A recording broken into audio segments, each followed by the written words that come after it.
ഇപ്പോൾ pastor PM Thomas 2 minute സമയം അനുസ്മരണമായി സംസാരിക്കുന്നതായിരിക്കും. Pastor PM Thomas.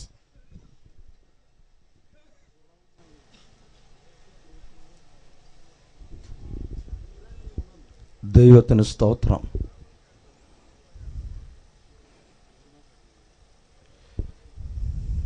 എൻ്റെ ഉള്ളം വേദനയാൽ നിറയുകയാണ്. ഞങ്ങളുടെ കുടുംബത്തിൽ എൻ്റെ അപ്പൻ്റെ സഹോദരൻ, ജ്യേഷ്ഠ സഹോദരനാണ് പ്രിയ ഇവിടുത്തെ അപ്പച്ചൻ. ഇവർ തമ്മിൽ എൻ്റെ അപ്പനുമായി 6 മാസത്തിന് വ്യത്യാസമേ ഉള്ളൂ. എൻ്റെ അപ്പൻ ഇന്ന് മരിച്ചിട്ട് 20-ാം വർഷം റണ്ണിങ്ങാണ്.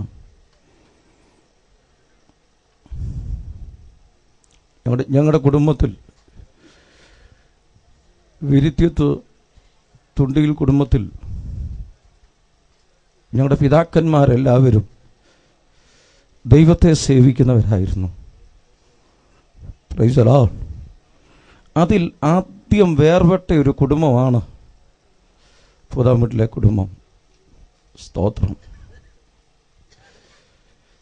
സത്യസുവിശേഷത്തിന് വേണ്ടി സാക്ഷ്യം വഹിക്കുക മാത്രമല്ല, ആദ്യകാലങ്ങളിൽ ഞാൻ ഓർക്കുകയാണ്, ഞാൻ വിശ്വാസ ജീവിതത്തിലേക്ക് വരുന്നതിന് മുമ്പ് അക്കരെ ആരാധനയ്ക്ക് ഇവർ കടന്നു പോകുന്നത് ആ ദൈവസ്നേഹത്തിൻ്റെ ആഴമെന്തെന്ന് മനസ്സിലാക്കാൻ കഴിഞ്ഞിട്ടുണ്ട്. അടുത്ത മൂത്ത മോൾ ജൈനമ്മി ഞാനുമായി ഒരു പ്രായമാണ്. ഞങ്ങളെ ഇരു കുടുംബത്തിലെയും ഈ പിതാക്കന്മാർ ഞങ്ങളെ വളർത്തിയത് ഞങ്ങൾ ഓർത്തു നോക്കിയാൽ ഒരിക്കലും മറക്കുവാൻ കഴിയത്തില്ല. എന്നാൽ സ്തോത്രം, പലപ്പോഴും താൻ രോഗശീലായിരിക്കുമ്പോൾ പ്രിയ മാതാവിൻ്റെ ശുശ്രൂഷ കാണുമ്പോൾ ഇന്നുള്ള തലമുറയ്ക്കില്ലാത്ത വലിയ ആത്മാർത്ഥത പ്രിയ അമ്മച്ചി എത്ര കഷ്ടതയായാലും ആരോടും പറയാതെ, മക്കളോട് പോലും പറയാതെ തൻ്റെ ഭർത്താവിനെ ശുശ്രൂഷിച്ചു. പ്രിയ മാതാവിനെ ദൈവം ബലപ്പെടുത്തട്ടെ. കുഞ്ഞുങ്ങളാകാൻ കുഞ്ഞുങ്ങളെയും പെൺകുഞ്ഞുങ്ങളെയും കർത്താവ് ധൈര്യപ്പെടുത്തട്ടെ. നമ്മുടെ കണ്ണുകൾ അടയ്ക്കാം, നമുക്കൊരു നിമിഷം പ്രാർത്ഥിക്കാം. സ്വർഗീയ പിതാവേ, വേർപാടിൻ്റെ ദുഃഖം ഞങ്ങളിൽ തളം കെട്ടി നിൽക്കുമ്പോൾ ഞങ്ങളെ ആശ്വസിപ്പിക്കുന്ന ഒന്നു മാത്രം, കഷ്ടതയുടെ നടുവിൽ ഞങ്ങളുടെ പിതാക്കന്മാർ കുഞ്ഞുങ്ങളാവും ഞങ്ങളെ വളർത്തിയെടുത്തു. എന്നാൽ ഞങ്ങളെല്ലാവരും ദൈവമുള്ളവരായി തീരുവാൻ ഞങ്ങൾക്ക് തന്ന ഭാഗ്യത്തിന് നന്ദിയോടെ ഞങ്ങളെ സ്തുതിക്കുന്നു, സ്തോത്രം ചെയ്യുന്നു. ചില നാളുകൾ ഞങ്ങളുടെ വാത്സല്യ പിതാവ് രോഗശയ്യയിൽ കിടന്നു എങ്കിലും ശുശ്രൂഷിപ്പാൻ തൻ്റെ പെൺമക്കൾക്കും ആൺമക്കൾക്കും ഒരുപോലെ ദൈവം കൃപ നൽകി. എല്ലാറ്റിനായി സ്തോത്രം. താൻ പ്രിയം വെച്ച നിത്യതയിലേക്ക് തൻ്റെ ജീവൻ എടുക്കപ്പെട്ടു. ഈ ഭൗമ്യ ശരീരം അല്പം സമയം കഴിയുമ്പോൾ ഞങ്ങൾ മണ്ണിനേൽപ്പിക്കും. എന്നാൽ ആ പ്രത്യാശ തുറമുഖത്ത് ഞങ്ങൾക്ക് ഒരുമിച്ച് കാണാമെന്നുള്ള പ്രത്യാശ ഞങ്ങൾക്കുള്ളിൽ തന്നതിനാൽ ഞങ്ങൾ പരസ്പരം ആശ്വസിക്കുകയാണ്. ശുശ്രൂഷകളെല്ലാം ഏറ്റവും അനുഗ്രഹിക്കപ്പെടുവാൻ സഹായിക്കണം. യേശുവിൻ്റെ നാമത്തിൽ തന്നെ ആമേൻ.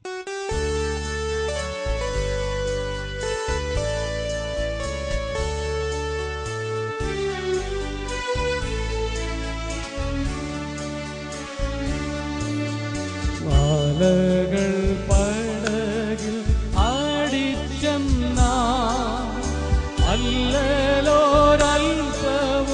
ഇല്ലെനിക്ക്. ആലകൾ പടകിൽ ആടിച്ചെന്നാ അല്ലലോരൽപവും ഇല്ലെനിക്ക്. ആഴിയും മൊഴിയും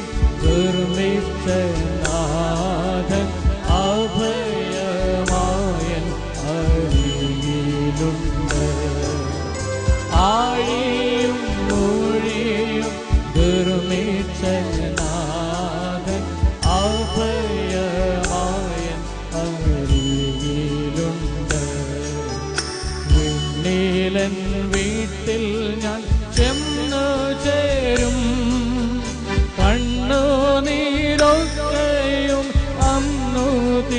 തീരും. വിണ്ണീലൻ വീട്ടിൽ ഞാൻ ചെന്നു ചേരും. കണ്ണുനീരൊക്കെയും അന്നു തീരും. എണ്ണിയാൽ തീരാത്ത വൻകൃപകൾ വർണ്ണിച്ചു പാദത്തിൽ വീണിടും ഞാൻ. എണ്ണിയാൽ തീരാത്ത വൻകൃപകൾ വർണ്ണിച്ചു പാദത്തിൽ വീണിടും ഞാൻ. വിശ്വാസ ജീവിത പടകിൽ ഞാൻ സിയോൻ നഗരിയിൽ പോകുന്നു ഞാൻ. വിശ്വാസനായകൻ യേശുവേ നോക്കി വിശ്രമദേശത്തു പോകുന്നു ഞാൻ. വിശ്വാസനായകൻ യേശുവേ നോക്കി വിശ്രമദേശത്തു പോകുന്നു ഞാൻ. പ്രാർത്ഥിച്ച് ആശീർവാദം പറഞ്ഞ് നാം മുൻപോട്ട് പോകാനായിട്ടാണ് ആഗ്രഹിക്കുന്നത്. മാത്യു ഫിലിപ്പ് സഹോദരൻ പ്രാർത്ഥിച്ച് ആശീർവാദം പറയുന്നതിന് മുൻപ് പ്രിയ ജെയിംസ്, പ്രിയാപ്പച്ചന്റെ മൂത്ത മകൻ നന്ദി വാചകങ്ങളായി ചില വാക്കുകൾ സൂചിപ്പിക്കുന്നതായിരിക്കും. നമുക്ക് വീണ്ടും അല്പസമയം കൂടി ദൈവത്തിൽ ശാന്തതയോടെ ഇരിക്കാം. ദൈവം നമ്മെ സഹായിക്കട്ടെ. പ്രിയ കർത്തദാസൻ ജോൺ വർഗീസ്. കർത്താവിന്റെ നാമത്തിന് മഹത്വമുണ്ടാകട്ടെ. ഇവിടെ ഓർപ്പിച്ചതുപോലെ ഭക്തന്മാരുടെ മരണം യഹോവയ്ക്ക് വിലയേറിയതാകുന്നു.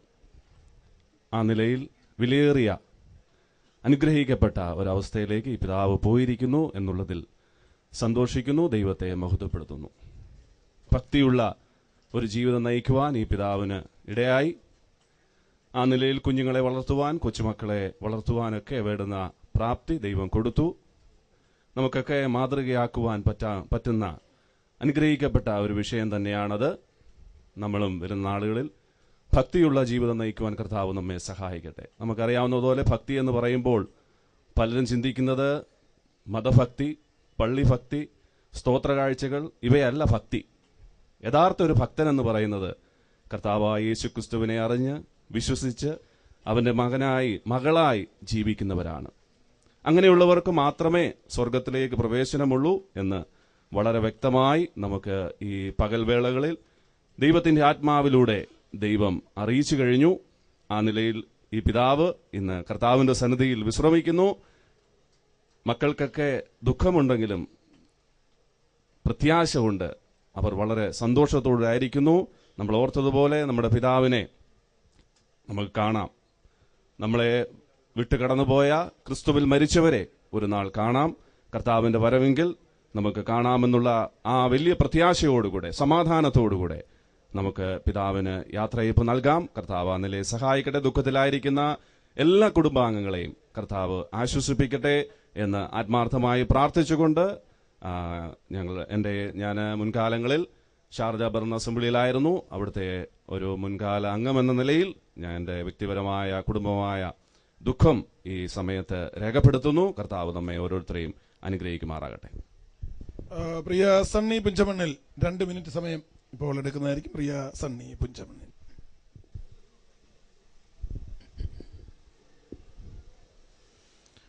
പ്രിയ ദൈവദാസന്മാരെ, ദുഃഖാർത്തരായ കുടുംബാംഗങ്ങളെ, ഇന്ന് ഈ പ്രിയ അപ്പച്ചനെ യാത്ര അയക്കുവാനായി എത്തിയിരിക്കുന്ന ഏവരുമേ, ഈ കുടുംബവുമായി എനിക്ക് പ്രിയ ജെയിംസും ഞാനും ഒന്നിച്ചു പഠിച്ച കാലം മുതലുള്ള സ്നേഹബന്ധമാണ് എനിക്ക് കുടുംബവുമായി. ഏതാണ്ട് 10-40 വർഷം മുൻപ് തുടങ്ങിയ ഈ സ്നേഹബന്ധം ഈ കുടുംബവുമായി എനിക്ക് വളരെയേറെ സ്നേഹബന്ധവും പ്രവർത്തനത്തിലും ഞങ്ങൾ ഒന്നിച്ച് ജീവിച്ച ഒരു കാലഘട്ടമായിരുന്നു. അന്ന് മുതൽ ഈ പ്രിയ പിതാവിനെ എനിക്ക് കാണുവാനും സ്നേഹവാത്സല്യങ്ങളും അതുപോലെ തന്നെ വളരെയേറെ നല്ല മാതൃകാപരമായ പ്രവർത്തനങ്ങളൊക്കെ നടത്തിയ ഈ പിതാവിൻ്റെ നിര്യാണം ഇദ്ദേഹത്തിൻ്റെ മക്കളോടൊപ്പം തന്നെ ഞാനും വളരെയേറെ വിഷമത്തോടെ തന്നെ മനസ്സിലാക്കുന്ന ഒരാളാണ്. പ്രിയ മക്കൾ ജെയിംസും ബിജുവും റജിയും അതുപോലെ അദ്ദേഹത്തിൻ്റെ സഹോദരിമാരും എല്ലാവരും തന്നെ കുടുംബമായി ഞങ്ങളുമായി നല്ല സ്നേഹത്തിലാണ്. ഈ പ്രിയ പിതാവിൻ്റെ വാർദ്ധക്യകാലത്തിൽ ചില അസ്വസ്ഥതകളൊക്കെ ഉണ്ടായപ്പോൾ പല പ്രാവശ്യവും എനിക്ക് കാണുവാനും അപ്പോഴൊക്കെ സംസാരിക്കുന്ന സമയത്തൊക്കെ എന്നോട് സംസാരിക്കുകയും ചെയ്തിട്ടുണ്ട്. വളരെ പ്രത്യാശയുള്ള ഒരു ജീവിതം നയിച്ച് ജീവിതം മുഴുവനും മാതൃകയായി മറ്റുള്ളവരോട് എല്ലാവരോടും വളരെ സ്നേഹത്തോടും വളരെ ആദരവോടും കൂടി ജീവിച്ച ഈ പിതാവ് എന്ന് കടന്നു പോകുന്നു. മക്കളെയും കൊച്ചുമക്കളെയും ഒക്കെ കാണുവാനുള്ള ഭാഗ്യം ലഭിച്ചിട്ടാണ് കടന്നു പോകുന്നത്. ഈ കടന്നുപോക്ക് നമുക്കൊക്കെ അറിയാം. മനുഷ്യൻ്റെ മരണമെന്ന് പറയുന്നത് ദൈവത്തിൻ്റെ മുൻപിൽ ആർക്കും തടഞ്ഞു നിർത്തുവാൻ കഴിയുന്നതല്ല. നമുക്ക് മുൻപേ കടന്നുപോയി നമുക്കൊക്കെ സ്വർഗത്തിൽ സ്ഥലമൊരുക്കുവാൻ കടന്നുപോയ പിതാവിൻ്റെ നിര്യാണം നമ്മളൊക്കെ വളരെ സന്തോഷത്തോടെ തന്നെയാണ് ഉൾക്കൊള്ളേണ്ടതെന്നാണ് എനിക്ക് മനസ്സിലാക്കാൻ കഴിയുന്നത്. ഈ കുടുംബത്തോടും ഈ പ്രിയ മക്കളോടും ദുഃഖാർത്തരായ എല്ലാവരോടുമുള്ള എൻ്റെ ഈ ഹൃദയംഗമായ അനുശോചനം രേഖപ്പെടുത്തിക്കൊണ്ട് എൻ്റെ വാക്കുകൾ നിർത്തുന്നു. KJ സൈമൺ മുൻപോട്ട് കടന്നു വന്ന് പ്രാർത്ഥിക്കുന്നതായിരിക്കും. നമുക്ക് പ്രാർത്ഥിക്കാം. ഞങ്ങൾ നല്ലവനായ ദൈവമേ, സ്വർഗീയ പിതാവേ, ഞങ്ങൾക്കിങ്ങനെ തന്ന നല്ല അവസരത്തിനായിട്ട് നന്ദിയോടെ സ്തോത്രം ചെയ്യുന്നു. ഞങ്ങൾ നിന്നെ സ്തുതിക്കുന്നു. ഞങ്ങളുടെ ജീവിതത്തിൽ നീ ചെയ്യുന്ന എല്ലാ നന്മകളെ ഓർത്ത് നന്ദിയോടെ ഞങ്ങൾ നിന്നെ സ്തുതിക്കുന്നു, മഹത്വപ്പെടുത്തുന്നു. കാലാവസ്ഥ ഇത്രയും ഞങ്ങൾക്ക് അനുകൂലമാക്കി തന്നതിനായി സ്തോത്രം ചെയ്യുന്നു. നിൻ്റെ സന്നിധാനത്തിൽ വിശ്രമിക്കുന്ന നിൻ്റെ ദാസനെ ഓർത്ത് ഞങ്ങൾ നിന്നെ സ്തുതിക്കുന്നു, മഹത്വപ്പെടുത്തുന്നു. കർത്താവെ, തനിക്കത് ജീവൻ കൊടുത്തു. തന്നെയുമല്ല അതിലുപരിയായിട്ട് കർത്താവെ തൻ്റെ ജീവനെ മരണത്തിൽ നിന്ന് വീണ്ടെടുക്കുവാൻ തൊക്കണം നീയെ തനിക്ക് രക്ഷയൊരുക്കി ആ രക്ഷയിൽ വിശ്വസിക്കുവാനും അങ്ങനെ ഒരു ദൈവവേദനായിട്ട് ഒരു ദൈവഭക്തനായിട്ട് തൻ്റെ കഴിഞ്ഞകാല ജീവിതം നയിക്കുവാനും തന്നെ നീ ഇടയാക്കിയതിനായി സ്തോത്രം. കാലങ്ങളിലൊക്കെ വളരെ കഷ്ടപ്പെട്ട് ഒക്കെ ജീവിച്ചുവെങ്കിലും ആത്മീയമായിട്ടും ഭൗമികമായിട്ടും കൊടുത്ത എല്ലാ നന്മകളെ ഓർത്ത് നന്ദിയോടെ ഞങ്ങൾ നിന്നെ സ്തുതിക്കുന്നു. മക്കളെ ദൈവകൃപയിൽ വളർത്തിയെടുപ്പാൻ തക്കണം, അവരെ പഠിപ്പിക്കുവാൻ അവരുടെ ആവശ്യങ്ങളിൽ തുണയായിട്ടിരിക്കുവാനൊക്കെ നീ ഇടയാക്കി അതിനിടയിൽ നീ ആദരിച്ചതോർത്ത് നന്ദിയോടെ സ്തോത്രം. ദീർഘായുസ് കൊണ്ട് നീ ഇന്നലെ ദാസനെ നീ അനുഗ്രഹിച്ചു. കഴിഞ്ഞ ചില നാളുകൾ ശരീരത്തിൽ ക്ഷീണിതനായിട്ട് കിടപ്പായിരുന്നുവെങ്കിലും കൊടുത്ത ആയുസ് കർത്താവിൻ്റെ മഹത്വത്തിന് വേണ്ടി ജീവിപ്പാനും ഇവിടെയുള്ള ആയിരുന്ന സ്ഥാനങ്ങളിലൊക്കെ ദൈവജനത്തോടൊപ്പം നിന്നെ ആരാധിച്ച് നിന്നെ മഹത്വപ്പെടുത്തി തന്നാലാവോളം ആത്മീയ ശുശ്രൂഷകൾ ചെയ്ത് ജീവിപ്പാൻ തൊക്കണം നീ ഇടയാക്കിയതോർത്ത് നന്ദിയോടെ സ്തോത്രം ചെയ്ത് നിങ്ങൾ നിന്നെ സ്തുതിക്കുന്നു. അവിടുത്തെ സമയമായപ്പോൾ അവിടുത്തെ സന്നിധാനത്തിലേക്ക് ചേർക്കുവാൻ തൊക്കണം. അവിടുത്തേക്ക് പ്രസാദം തോന്നി അതിനായിട്ട് നന്ദിയോടെ ഞങ്ങൾ നിന്നെ സ്തുതിക്കുന്നു. ശരീരത്തിൽ ക്ഷീണിതനായിട്ട് പ്രയാസമുള്ളവനായിട്ട് ചില നാളുകൾ കഴിഞ്ഞുവെങ്കിലും ഇന്ന് ആ കാര്യങ്ങളൊന്നും ഇല്ലാത്ത അവസ്ഥയിൽ താൻ സന്തോഷവാനായിട്ടിരിക്കുന്നു എന്നുള്ളതോർത്ത് നന്ദിയോടെ സ്തോത്രം ചെയ്യുന്നു. ക്രിസ്തുവിൽ മരിക്കുന്ന വൃദ്ധന്മാർ ഭാഗ്യവാന്മാർ എന്നതിൻ്റെ വനത്തിൽ വായിക്കുന്ന പ്രകാരം ഭാഗ്യമായ അവസ്ഥയിലേക്ക് തന്നെ നീ വിളിച്ചതിനായിട്ട് നന്ദിയോടെ സ്തോത്രം ചെയ്ത് ഞങ്ങൾ നിന്നെ സ്തുതിക്കുന്നു. ദുഃഖിതരായിരിക്കുന്ന എല്ലാവരെയും ഓർക്കുന്നു. അമ്മാമയ്ക്കായിട്ട് പ്രാർത്ഥിക്കുന്നു, മക്കൾക്കായിട്ട് കൊച്ചുമക്കൾക്കായിട്ട് ഭവനത്തോട് ബന്ധപ്പെട്ട ബാക്കി എല്ലാവർക്കായിട്ടും ഇവിടെയുള്ള സഭയ്ക്കായിട്ടും സഭകളിലെ നിന്റെ മക്കൾക്കായിട്ട് ഞങ്ങൾ പ്രാർത്ഥിക്കുന്നു. അവിടുന്ന് സർവാശ്വാസത്തിൻ്റെയും ദൈവമായിരിക്കുന്നോർത്ത് നന്ദിയോടെ സ്തോത്രം. ഇതുവരെയും നടന്ന ശുശ്രൂഷകളെയൊക്കെ മാനിച്ചതിനായ സ്തോത്രം. കാലായിട്ട് പോയിരിക്കുന്നുവെങ്കിലും ഞങ്ങളോട് വിരിഞ്ഞിരിക്കുന്നുവെങ്കിലും പ്രിയ പിതാവിനെ ഞങ്ങൾക്ക് ആ നിത്യത്തിൽ കാണാമെന്നുള്ള വലിയ പ്രത്യാശ ഞങ്ങൾക്ക് തന്നിരിക്കുന്നോർത്ത് സ്തോത്രം. ആ ജീവനുള്ള ആ പ്രത്യാശയിൽ ഞങ്ങൾ ഓരോരുത്തരും മുഴുകുവാൻ ദുഃഖത്തിലിരിക്കുന്ന എല്ലാവരും ആശ്വാസം പ്രാപിപ്പാൻ കർത്താവ് സഹായിക്കട്ടെ. അവിടുന്ന് സർവാശ്വാസത്തിൻ്റെയും ദൈവമാകാൻ ഞങ്ങൾ നിന്നെ സ്തുതിക്കുന്നു. അവിടുത്തെ നാമത്തിൻ്റെ മഹത്വത്തിന് വേണ്ടി വരും ദിവസങ്ങളിലും പിതാവ് വെച്ച് പോയിരിക്കുന്ന ആ മാതൃകയെ പിന്തുടർന്ന് നിനക്ക് വേണ്ടി പ്രയോജനമുള്ളവരായിട്ട് ജീവിപ്പാൻ ദാസൻ പ്രൊഫസർ മാത്യൂസ് എബ്രഹാം 20 മിനിറ്റ് സമയം ദൈവവചനത്തിന് സംസാരിക്കുന്നതായിരിക്കും. തുടർന്ന് നാം സെമിത്തേരിയിൽ ചെല്ലുമ്പോൾ അത് അവിടെയുള്ളതായ ശവസംസ്കാര ശുശ്രൂഷയും കർത്താവിന്റെ വിലയേറിയ ദാസൻ നിറവേറ്റുന്നതായിരിക്കും. ദൈവ തിരുനാമം എന്നേക്കും വാഴ്ത്തപ്പെടുമാറാകട്ടെ.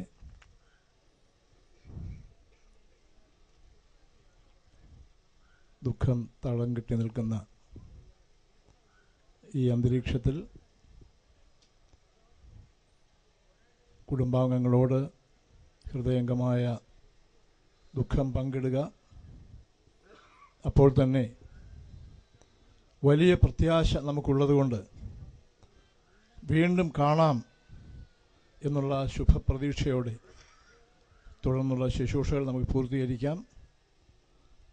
20 മിനിറ്റ് എന്നുള്ളത് ഒരു 5 മിനിറ്റ് കൂടെ ഞാൻ കുറയ്ക്കുകയാണ്. കാരണം നമ്മുടെ പ്രാർത്ഥന കേട്ട് ദൈവം കാലാവസ്ഥ അല്പം അനുകൂലമാക്കി തന്നിട്ടുണ്ട്.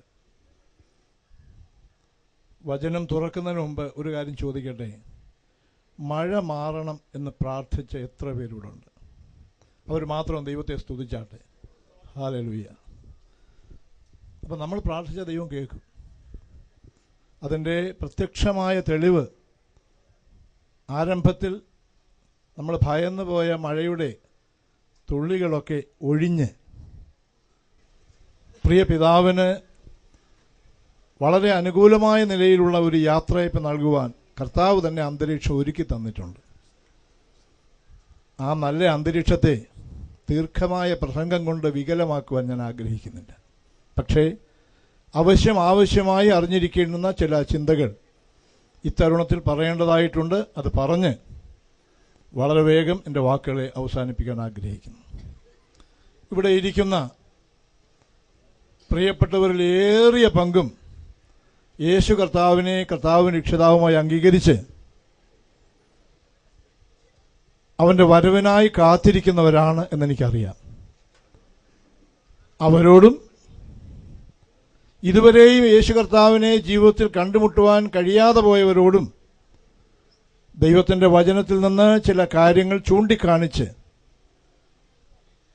എൻ്റെ പ്രഭാഷണം ഞാൻ പൂർത്തീകരിക്കും. നിങ്ങളുടെ വിലയേറിയ പ്രാർത്ഥന ദൈവനാമത്തിൽ ചോദിക്കും. 2 വേദഭാഗങ്ങൾ നമ്മുടെ ശ്രദ്ധയിലേക്ക് നമുക്ക് പ്രാർത്ഥനയോട് കൊണ്ടുവരാം. ഒന്നാമത്തേത് സുപരിചിതമായ ആദ്യ പുസ്തകം, ഉൽപ്പത്തി പുസ്തകം, ഒടുവിലത്തെ അധ്യായം, അതിൻ്റെ ഒടുവിലത്തെ ചില വാക്യങ്ങൾ. We turn to book of Genesis, last chapter and last verse. ഞാൻ തന്നെ വായിക്കാം. യോസേഫ് 110 വയസ്സുള്ളവനായി മരിച്ചു. അവർ അവന് സുഗന്ധവർഗമിട്ട് അവനെ മിസ്രയീമിൽ ഒരു ശവപ്പെട്ടിയിൽ വച്ചു. ദീസ് ഓൾ റിയാലിറ്റീസ്, യാഥാർത്ഥ്യങ്ങളാണ് നാം ഇവിടെ വായിച്ചു കേട്ടത്. ഒന്ന്, നമുക്ക് മരണമുണ്ട്. അത് 110 വയസ്സ് എന്നിവിടെ എഴുതിയിട്ടുണ്ട്. 110 വയസ്സ് വരെ ജീവിച്ചിരിക്കുന്നവർ ഈ കാലത്ത് വളരെ ചുരുക്കമാണ്. 90 എന്നൊക്കെ പറയുന്നത് തന്നെ ദൈവകൃപയാണ്. നമ്മൾ എത്ര പേര് അത്തറ്റം എത്തുമെന്ന് നമുക്കാർക്കും പറയുവാൻ സാധ്യമല്ല. എന്നാൽ ഒരു കാര്യം സത്യമാണ്, ഏത് വയസ്സിലുള്ളവരും മരിക്കും. Because death is A reality.